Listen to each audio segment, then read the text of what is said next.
विशाल और अर्जुन दोनों बचपन के दोस्त थे। दोनों की उम्र कोई 28 से 29 साल रही होगी। दिल्ली में नौकरी करने के बाद उन्होंने प्लान किया कि एक बार छुट्टियों में कहीं बाहर चला जाए। भाई, पहाड़ों में बहुत भीड़ है यार, क्यों न किसी गांव में चलें? शांति मिलेगी और कुछ नया एक्सपीरियंस भी होगा। अर्जुन ने तुरंत हामी भर दी। उन्होंने Airbnb जैसे एक वेबसाइट से एक पुराना बंगला किराए पर लिया। लोकेशन थी बीरपुर, उत्तराखंड का एक छोटा सा गांव, जहां मोबाइल नेटवर्क भी नहीं आता था। जब वे वहां पहुंचे तो देखा बंगला बहुत खूबसूरत था, लेकिन एक अजीब सा सन्नाटा था उस घर में। सामने खड़े चौकीदार रघु काका ने उन्हें देखते ही कहा, साहब, ये बंगला तो ठीक है, लेकिन एक बात ध्यान रखिए, तीसरा कमरा मत खोलिएगा। वो ऊपर जो बाएं ओर का कमरा है उसमें मत जाइएगा। काका, भूत प्रेत की कहानियों से हम डरते नहीं।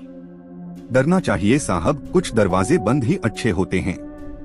शाम होते ही मौसम खराब होने लगा। बिजली नहीं थी, सिर्फ कैंडल और एक लैंप था उनके पास। विशाल और अर्जुन ने खाने के बाद कुछ बोर्ड गेम्स खेलने का सोचा। तभी एक जोरदार आवाज आई। दोनों दौड़कर ऊपर गए। देखा, तीसरे कमरे का दरवाजा हल्का सा खुला हुआ था, पर रघु काका ने तो सुबह ही साफ मना किया था उसे खोलने से। विशाल ने अर्जुन से कहा, किसी जानवर की वजह से खुला होगा शायद, बंद कर देते हैं। अर्जुन ने जैसे ही दरवाजा बंद किया, अंदर से किसी के रोने की आवाज आई। बचाओ, कोई है? दोनों सहम गए। विशाल ने धीरे से पूछा, तूने भी सुनी? अर्जुन का चेहरा पीला पड़ गया। हाँ, किसी औरत की आवाज थी। अंदर कोई है क्या? वे दरवाजा खोलने ही वाले थे कि रघु काका दौड़ते हुए आए और चिल्लाए, नहीं साहब, मत खोलिए, आपको नहीं पता आप क्या कर रहे हैं। रघु काका उन्हें नीचे ले आए और धीरे धीरे बताया, आज से 40 साल पहले इसी बंगले में एक कपल आया था, समीर और राधिका, हनीमून मनाने। लेकिन तीसरी रात को राधिका गायब हो गई। समीर ने बताया कि वो उस तीसरे कमरे में गई थी, लेकिन जब पुलिस आई दरवाजा बंद था और अंदर कोई नहीं था। कहते हैं राधिका की आत्मा आज भी उसी कमरे में कैद है और हर रात किसी न किसी को पुकारती है ताकि कोई उस दरवाजे को खोले और वो बाहर आ सके। विशाल ने सवाल किया, पर क्या कोई अंदर गया कभी? रघु काका का चेहरा डर से सख्त हो गया। 3 लोग गए पर कोई वापस नहीं आया। अगली रात अर्जुन अकेले उठा और तीसरे कमरे के पास गया। उसकी आंखों में कुछ था, एक खिंचाव, एक अजीब सी चाह।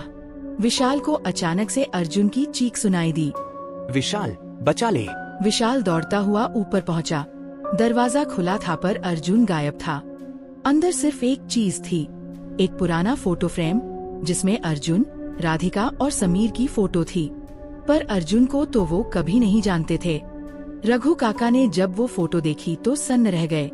ये कैसे हो सकता है? ये तो वही फोटो है जो राधिका की शादी में ली गई थी, लेकिन अर्जुन तो।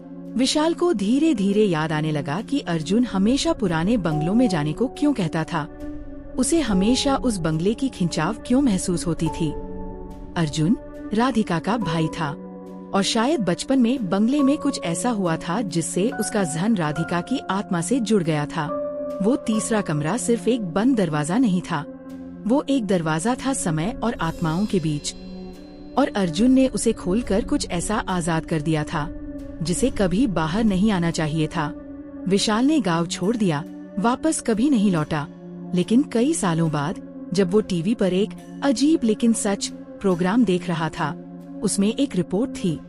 उत्तराखंड के बीरपुर गांव में एक बंगले से फिर सुनाई दी रहस्यमयी आवाजें। स्थानीय लोगों ने बताया कि अब उस तीसरे कमरे से 2 आवाजें आती हैं, एक औरत की और एक आदमी की। अर्जुन का कोई अता पता नहीं चला, जैसे वो हवा में यूं घुल गया हो और कहानी यही खत्म होती है। कहानी पसंद आया तो वीडियो को लाइक और चैनल को सब्सक्राइब जरूर करना।